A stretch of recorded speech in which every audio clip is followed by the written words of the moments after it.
O deputado Mário Frias, que foi secretário de Cultura no governo Bolsonaro, rebateu o general Paulo Chagas, que se manifestou pelas redes sociais após a prisão do general Walter Braga Neto, sugerindo que a prisão do general teria sido correta, porque ele não foi tratado de forma diferente dos outros presos e perseguidos políticos.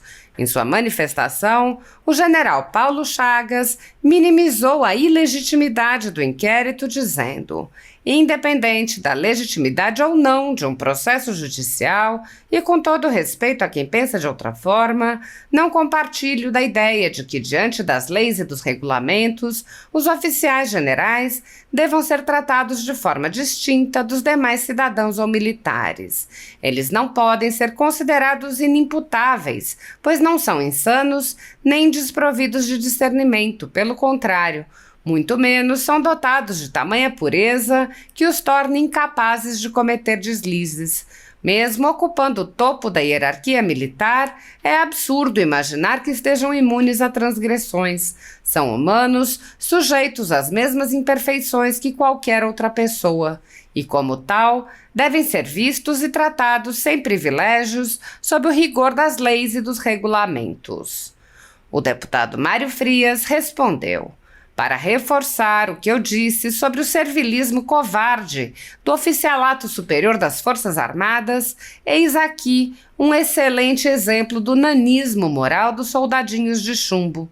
Sem o menor pudor, a pusilânime figura já rifou o companheiro de farda, nem mesmo uma defesa no plano do discurso são capazes de fazer.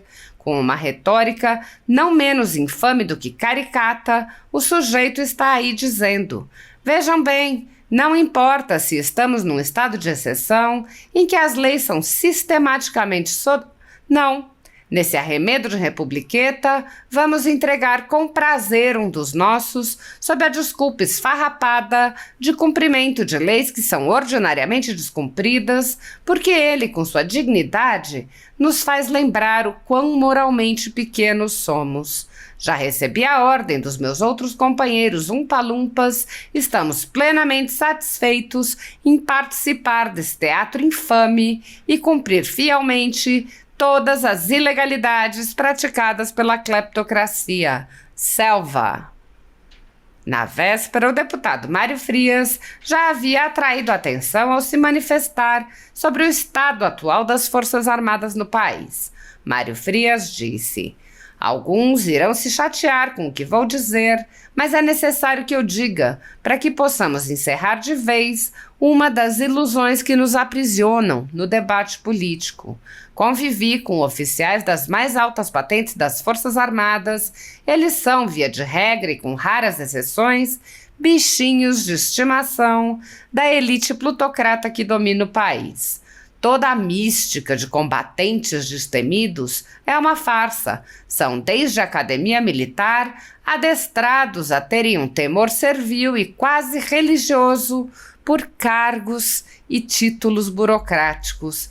É uma casta oligárquica de segunda linha, deslumbrada com qualquer possibilidade de um carguinho na máquina pública. Vivem no próprio conto de fadas, em que o ego é massageado pelo exercício da hierarquia militar, o lugar seguro em que uma caricatura de autoridade é erguida através dos privilégios e da pompa militar. São muito valentes com subordinados, que não possuem meios de defesa contra arbitrariedades, mas são completamente servis aos que estão acima deles na burocracia estatal. A prisão do honrado general Braga Neto, uma dessas raras exceções, é só mais um demonstrativo do quão baixo seus pares chegaram para servir aos interesses da facção que está no poder. Vocês são uma vergonha para a nação e entrarão para a história como a geração de covardes que são. O deputado general Girão compartilhou a postagem e disse: encaminhei para que meus pares possam saber como estão sendo vistos. O pior ainda está por vir. A deputada Carla Zambelli, por seu turno, afirmou: faço minhas as suas palavras, Mário Frias. Vergonha de ter prestado continência para vários deles. O escritor Flávio Gordon respondeu ao general Paulo Chagas: independente da legitimidade ou não de um processo judicial. Como assim? Tanto faz se o processo judicial é legítimo ou ilegítimo? A conclusão que devemos ter sobre o destino do general preso será a mesma em ambos os casos? Qual o nível de estupidez necessário para proferir algo assim? A sua primeira frase, burra e ilógica em todos os sentidos, explica o festival de frases feitas e fórmulas vazias que se seguiram. A jurista Érica Gorga também respondeu ao general Paulo Chagas dizendo: com todo respeito ao posicionamento do general Paulo Chagas, parece-me que o Exército e as Forças Armadas Nacionais perderam a noção de que a hierarquia meritocrática foi criada filosoficamente para congregar e representar os melhores seres humanos que chegaram ao topo por serem exemplos de trabalho, de bravura, de eficiência e de outras virtudes essenciais, entre elas a ética e a moral, por meio de processo institucional de seleção não corrompido desses que são considerados os melhores, reconhecidos por seus pares e por avaliação honesta e justa da própria instituição a que pertencem. É evidente que no plano institucional, quando se abaixa, se rebaixa, se denigre e se humilha um general, não está se atacando apenas a sua pessoa, mas a própria instituição que criou e implementou o processo de seleção daqueles que são reputados como melhores para ocupar o topo da hierarquia institucional. Assim, ao se acusar um general, e por consequência e por definição o próprio Exército, é preciso aplicar padrão de avaliação e de exame acima de qualquer questionamento trivial, pois são os generais que representam e encarnam todos os valores que justificam a existência do Exército e das próprias Forças Armadas. É por isso, aliás, que existe a Justiça Militar, órgão independente de julgamento da corporação e da hierarquia, o qual está sendo desmantelado atualmente no Brasil. Na prática, ao dizer que os generais não devem ser tratados de forma distinta de quem apenas ingressou na carreira militar ou de qualquer civil, o senhor indiretamente parece admitir ou que o próprio processo seletivo da hierarquia do Exército Brasileiro já teria sido corrompido, ou que compactua com o fim da hierarquia militar, o que significa, na prática, a corrupção do propósito da existência do Exército, que será, a partir de agora, presumido como incapaz de selecionar os melhores que o representam. Pois é cristalino que qualquer instituição que se preze tem o dever de proteger a sua hierarquia, ou será sumariamente aniquilada, tornando-se apenas decorativa e servil aos interesses de outras instituições. Não é por outra razão que a cúpula do próprio STF também é protegida pela Constituição e não poderia ser processada e tratada como mero cidadão comum. Assim, primeiramente, não cabe esquecer os padrões de proteção aos generais que deveriam estar resguardados sob a égide da Justiça Militar. Mas, ainda que se considerasse que a Justiça Militar não seria competente, em segundo lugar, é preciso não se esquivar e sim encarar o cerne da questão. Data vênia, a decisão não sobrevive a padrões triviais de prisão preventiva de qualquer cidadão brasileiro, especialmente dos mais sórdidos criminosos. Há critérios jurídicos e constitucionais que simplesmente não foram observados. E não é só na minha análise jurídica que me fio. Poderia checar a análise de outros profissionais respeitados, como o procurador Rodrigo Chemin, o procurador Marcelo Rocha Monteiro, o advogado André Marcília e muitos outros que estão se pronunciando e, além disso, na doutrina e nos melhores livros brasileiros sobre processo penal, direito penal e constitucional, por fim, na própria jurisprudência que atualmente está sendo negada e reescrita. A jurista acrescentou uma observação.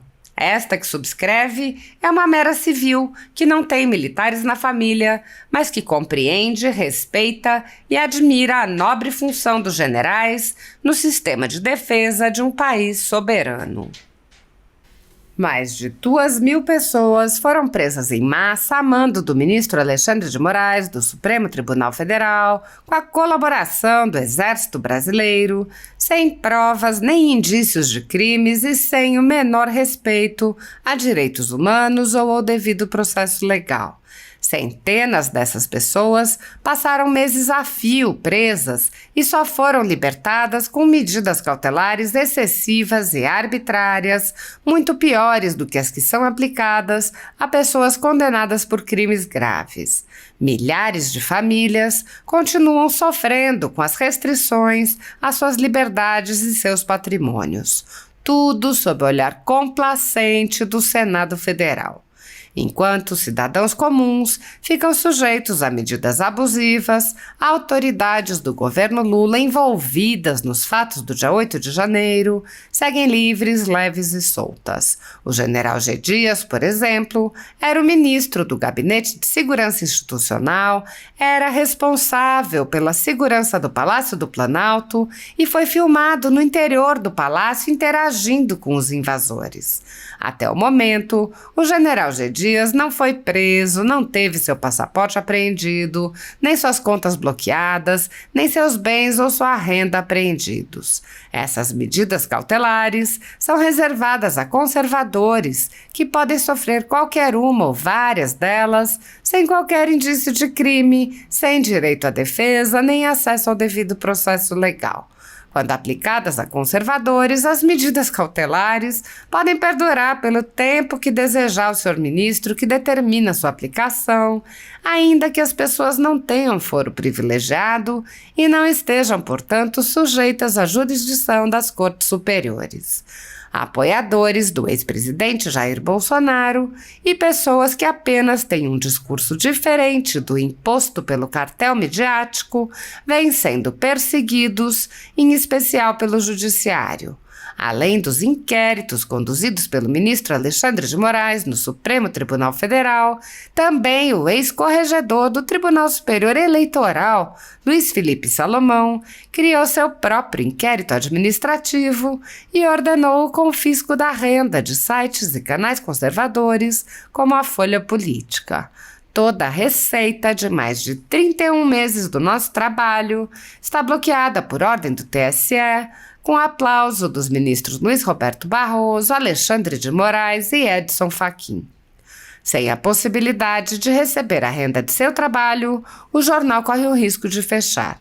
Se você apoia o trabalho da Folha Política e pode ajudar, use o QR Code para doar qualquer quantia para a empresa Raposo Fernandes ou use o código ajude@folhapolitica.org.